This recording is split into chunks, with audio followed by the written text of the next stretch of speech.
Hello दोस्तों, कैसे हैं सभी। स्वागत है आपका बिल्कुल फ्रेश न्यू वीडियो के अंदर।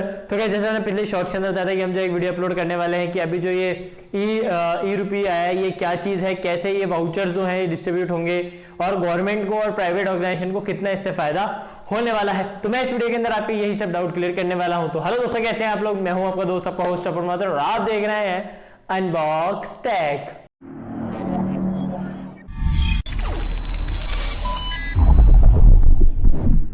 तो वैसे जैसे कि आप सभी को पता होगा कि 2 अगस्त 2021 को हमारे ऑनरेबल प्राइम मिनिस्टर जी ने एक नया पेमेंट मेथड लॉन्च किया था जो कि था ई रुपी, और इसको जो बताया गया था वो बताया गया था डिजिटल वाउचर। तो वाउचर अब जैसे कि सभी जानते हैं कि यार वाउचर्स जो होते हैं, जैसे हम लोग कहीं पे शॉपिंग करते हैं तो हमारे को 500 रुपए का वाउचर, 600 रुपए का वाउचर ऑलरेडी मिल चुका होता है, जिसके अंदर आप जहाँ पे भी वो जाए उसी स्टोर के, अगर जैसे रिलायंस से अगर आप लाए हैं तो रिलायंस के अगर किसी दूसरे स्टोर पे जाते हैं तो वो जो वाउचर है वो वहाँ क्रेडिट हो जाता है 500 रुपए का, और आपको पे यहाँ पे नहीं करना पड़ता है। तो इसी तरीके से जो है ये ई वाउचर यहाँ पे लाया गया है, जैसे कि उसमें 500 रुपए आपके ऑलरेडी कट हो चुके थे, आपको अलग से पे नहीं करना पड़ता था, ऑलरेडी वो जो वाउचर है उसके अंदर 500 रुपए लोड होते थे। वैसे ही इस ई वाउचर के अंदर भी यही होने वाला है। तो गवर्नमेंट जो अपनी स्कीम्स वगैरह निकालती है या प्राइवेट ऑर्गेनाइजेशन जो किसी को पेमेंट करते हैं तो वो अब जो है ई प्रीपेड वाउचर सबको रिलीज कर देंगे कि जैसे ही कोई बंदा है जो रिसीवर है वो उसको स्कैन करेगा तो ऑटोमेटिक वो उस वाउचर से पेमेंट उसके पास में आ जाएगा। अब क्यों ये लाया गया वो मैं आपको बताऊं। तो गाइज लाया इसलिए गया था कि कई बार होता है गवर्नमेंट की स्कीम्स वगैरह आती हैं बहुत सारी कि फ्री बुक्स बांट रहे हैं या फिर कुछ प्रोडक्ट्स वगैरह बांट रहे हैं, जैसे अभी मास्क बांटे थे।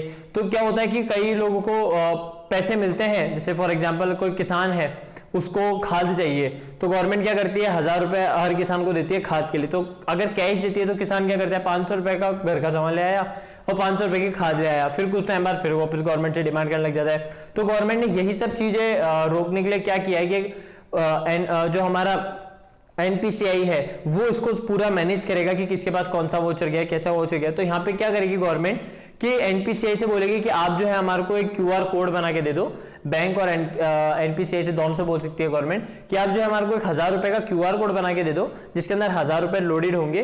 तो जैसे वो जो किसान है वो किसी भी खाद वाली शॉप पे जाएगा जहां से खाद वगैरह मिलते हैं उस पे जाएगा, तो जैसे क्यूआर कोड स्कैन करेगा तो अपने आप जो है गवर्नमेंट के अकाउंट से पैसे उस शॉप के पास चले जाएंगे। तो यहाँ पे ये चीज काफी अच्छी है कि भैया अब वो जो है 1000 रुपए का सामान खरीद सकता है। गवर्नमेंट के पास भी रिकॉर्ड रहेगा कि 1000 रुपए देते तो 1000 रुपए इसने यहाँ पे खर्च किए हैं। कैश देते तो कुछ नहीं पता होता कि कितने रुपए खर्च किए हैं कितने नहीं किए हैं। ऐसे अगर प्राइवेट ऑर्गेनाइजेशन की बात करें, जैसे किसी का मानो मार्केटिंग का काम है, वो दिन में पूरे मार्केट घूमता रहता है, तो कंपनी क्या करती है कि वो बिल ले आता है और बिल पेट्रोल पंप से बिल कटवा लाता है और कंपनी जो है उस बिल को क्लियर कर देती है। अब यहाँ पे कंपनी क्या करेगी कि एक जो वाउचर है एक क्यूआर कोड उनको दे देगी, 1000 रुपए का आपका दिन का पेट्रोल लगता है मानो, तो 1000 रुपए उसके अंदर डाल के और दे देंगी वाउचर को। तो जैसे वो पेट्रोल पंप पे जाएगा और स्कैन करेगा तो अपने आप कंपनी के अकाउंट से उसके पास पेट्रोल पंप वाले के पास चल जाएंगे। यहाँ पे जो जिसको अलॉट किया गया था उसको सिर्फ कुछ नहीं करना, उधर से ले जाके उधर उसको देना है, अपने आप उसको पास क्रेडिट हो जाएगा और उसको पेट्रोल यहाँ पे मिल जाएगा।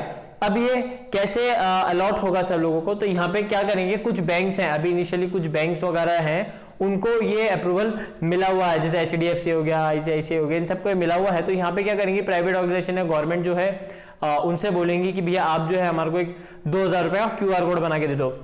वो बैंक बात करेगा NPCI से, national payment corporation of India. ये क्या करती है जितने भी हमारे पेमेंट होते हैं UPI से हो चाहे कैसे भी हो वो सबका ध्यान रखती है NPCI। ये हमारे हेड ऑफ दी कह सकते हैं पेमेंट है ये ऑनलाइन डिजिटल पेमेंट का।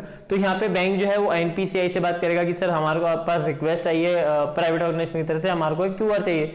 तो वो NPCI क्यूआर कोड बना के बैंक को भेजेगी और बैंक जो है वो आपको भेजेगा। इससे में क्या करता है NPCI बनाएगा 3 या 4 क्यूआर कोड, जो एक तो वो खुद रखेगा कि इनकेस अगर कोई इशू होता है, जैसे मानो किसने रिडीम कर लिए फिर बाद में कोई दिक्कत आ गई कि भैया मैंने तो रिडीम किए नहीं, ये कैसे रिडीम हो गए, तो एक NPCI रखेगा अपने पास, एक रखेगा बैंक खुद कि भैया कई बार होता है बैंक में भी कोई दिक्कत आती है, सर्वर आ गया कुछ भी आ गया तो बैंक के पास भी प्रूफ रहेगा। एक तो जाएगा जिसको अलॉट किया, जैसे मेरे को अलॉट किया तो मेरे पास आएगा, और एक जाएगा रिसीवर के पास। रिसीवर के पास यहाँ पे जाएगा। अब यहाँ पे एक कंडीशन यहाँ पे होती है कि अगर जैसे मानो मैं रिसीवर हूँ, तो ऐसा नहीं है कि मैं वो QR कोड जाके मेरे को पेट्रोल भराना है लेकिन मैंने स्टेशनरी पे जाके वो स्कैन करा लिया, ऐसा नहीं होगा। ये सिर्फ जितने भी पेट्रोल पंप होंगे उस एरिया के अंदर, या जैसे राजस्थान में रहता हूँ तो राजस्थान में जितने पेट्रोल पंप होंगे उन सभी पेट्रोल पंप के पास वो चला जाएगा, एक पोर्टल पे अपलोड हो जाएगा। तो जैसे मैं पेट्रोल पंप जाऊंगा और वो उसको साइन करेगा तो उनके डेटाबेस के अंदर ऑलरेडी होगा, तो यहाँ पे पेमेंट वो हो जाएगा। ऐसा नहीं है कि मेरे को 1000 रुपए का मिला, मैंने स्टेशनरी पे उसको करवा लिया और वहां से पैसे ले लिए, ऐसा नहीं होगा। जिस चीज के लिए वो अलॉट हुआ है सिर्फ वहीं जाके ये QR कोड स्कैन हो सकता है। जैसे खाद वाले को क्या है, तो वो सिर्फ खाद वाले की ही, जितने भी खाद वाले की दुकान होंगी उसके एरिया में या उसके स्टेट में, उन्हीं के पास वो रिडीम होगा, बाकी कहीं पे भी यहाँ पे नहीं हो सकता। अब इसके कुछ नुकसान भी हैं, इतने फायदे भी हैं तो यहाँ पे कुछ नुकसान भी है। तो यहाँ पे नुकसान जो है, पहले मैं एक चीज और आपको क्लियर कर दूं कि इसमें आपको ना तो इंटरनेट की जरूरत है ना आपको स्मार्टफोन की जरूरत है। जी हाँ, यहाँ पे सिर्फ जो रिसीवर है उसको इंटरनेट की जरूरत है, और जो जिसने बनाया है QR कोड, जिस कंपनी का है, उसको नेट की जरूरत है। जो मीडिएटर है उसको कोई ना तो नेट की जरूरत है ना ही आपको स्मार्टफोन की जरूरत है। जैसे कीपैड फोन अगर किसी पास हुआ तो उसके पास QR कोड का नंबर आ जाएगा, जैसे वो उसके पोर्टल पे नंबर डालेगा उसके पास अपना पेमेंट चला जाएगा। और इंटरनेट में क्या होगा, जैसे आप अदर पेमेंट थर्ड पार्टी जैसे करते हैं, गूगल पे, फोन पे और ये सब अगर आप करते हैं, पेटीएम अगर, तो इसके अंदर आपको भी नेट की जरूरत पड़ती है। बट यहाँ पे मोबाइल के अंदर वो इमेज आ जाएगी आपके पास QR कोड की, आप जाके उसको सिंपल वो QR कोड दिखा दो तो अपने आप जो है पेमेंट कट हो जाएगा। यहाँ पे ये एक अच्छी चीज है कि आप अब इससे जो किसान हैं या फिर जो गरीब हैं उनको भी एक फायदा होगा कि उनके पास कीपैड फोन होता है लेकिन अब वो इतना फायदा नहीं उठा पाते हैं सरकार की स्कीम का, बट यहाँ पे उनके फोन पे भी आप जो है मैसेज से रिडीम कर सकते हैं। तो ये भी एक इसका की फीचर है जो बहुत ही अच्छा फीचर यहाँ पे है। अब बात करते हैं कि इसके नुकसान क्या है। जी हाँ, सबसे पहली चीज क्या होती है कि जैसे आप किसी शॉप पे जाते हैं तो मानो जैसे मेरे एरिया के अंदर 50 स्टूडेंट्स हैं, 50 स्टूडेंट्स से हमारे को स्कूल वाले ने QR कोड बना के दिया हर स्टूडेंट को कि भैया आपको जो है 1000 रुपए की बुक अपने नियर बाय वहां से मिल जाएगी। तो अब 50 स्टूडेंट है, मानो हमारे यहाँ पे नियर बाय 2 ही दुकानें हो, तो अब वो दुकानदार किस किस का QR कोड स्कैन करता रहेगा।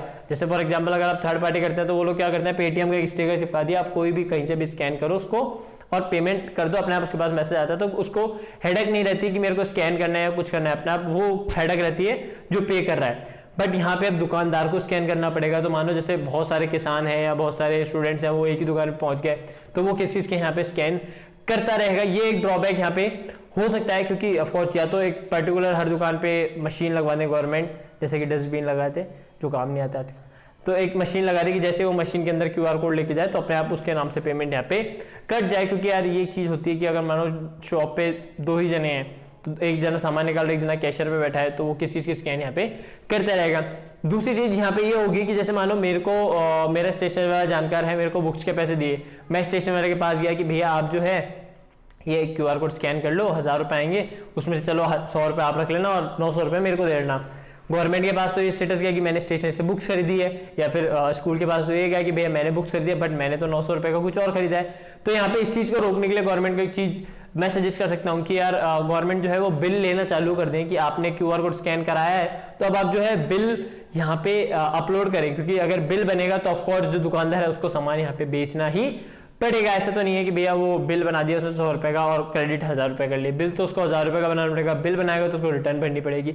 तो यहाँ पे ये चीज यहाँ पे गवर्नमेंट कर सकती है। अब अगर मैं मेरा पर्सनल ओपिनियन दूं कि भैया ये जो चीज है वो सही है या गलत है, तो मेरे अकॉर्डिंग सही है गाइज, क्योंकि गवर्नमेंट की स्कीम्स वगैरह हैं और प्राइवेट ऑर्गेनाइजेशन को इससे बहुत ज्यादा फायदा होना, करोड़ों रुपए का गवर्नमेंट का इसमें फायदा होने वाला है कि जिस किसान को चाहिए उसको QR कोड भेज दो, मीडिएटर की कोई जरूरत ही नहीं है। जो जैसा होता है कि मीडिएटर गवर्नमेंट ने 1000 रुपए दिए, किसान के पास पहुंचता है 400-500 रुपए, बीच के सारे पैसे गायब हो जाते हैं। तो यहाँ पे डायरेक्ट जो है गवर्नमेंट किसान को QR कोड भेज देगी, वो अपने आप जाके स्कैन कर लेगा। तो वो जो बीच के जो पैसे हैं, वो जो 500-600 रुपए गायब हो जाते हैं या कह सकते हैं लोबा कमीशन की तरह रख लेते हैं, वो यहाँ पे कम हो जाएगा। प्राइवेट ऑर्गेनाइजेशन को भी जो बनते हैं बिल्स वगैरह उसके अंदर भी यहाँ पे फायदा हो जाएगा। उम्मीद करता हूं आपको समझ में आया होगा कि क्या है ये ई-रुपए, कैसे ये काम करता है। और फिर भी अगर आपका कोई डाउट है तो आप नीचे कमेंट करके मेरे को जरूर बता देना कि भैया ये डाउट है, क्या ये चीज ई-रुपए यूपीआई के साथ हो सकती है या फिर नहीं हो सकते, और मैं कोशिश करूंगा उसका आपका जवाब देने की। तो उम्मीद करता हूँ वीडियो पसंद आए तो यार चैनल को सब्सक्राइब जरूर कर देना, वीडियो को लाइक जरूर कर देना और शेयर जरूर कर देना,